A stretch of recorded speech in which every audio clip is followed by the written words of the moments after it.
Luisa Piccarreta, dành cho bạn.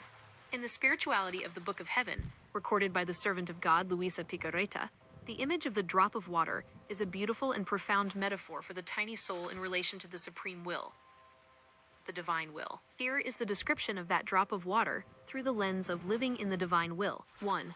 Finite smallness facing the infinite ocean. The soul is likened to a simple, fragile, and finite drop of water. In contrast, the will of God is an infinite, deep, and all-powerful ocean. If this drop stands alone, it easily evaporates under the world's heat or becomes stained by the dust of self-will. 2. The miraculous dissolution. Jesus often taught Luisa, the happiness of a drop of water is to cast itself into the heart of the ocean, dissolving the self-will.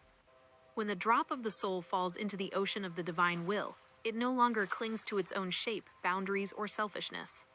It allows the vast waters to permeate and envelop it completely. Becoming one, once dissolved, one can no longer distinguish the drop from the ocean. That drop now possesses the same saltiness, the same color, and the same movement as God himself. 3. Becoming great in smallness. Though its nature remains a drop of water, when living in the divine will, it borrows all the power of the ocean. It no longer operates by its own feeble strength, but by the power of God. It is present everywhere. Wherever the ocean waves reach, the drop is there. It participates in all works of creation, redemption, and sanctification. 4. The beauty of transparency. A transparent drop of water is one that contains nothing of self.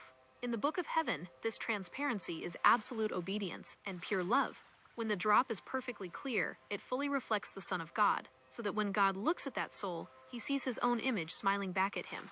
A message from the spirituality. Do not be afraid of being small. The ocean never turns away a drop of water that seeks to return. On the contrary, he waits for you to dissolve in him, so that your weakness becomes his strength, and your brief time becomes his eternity. Living in the divine will is to let the tiny drop of your life rest and move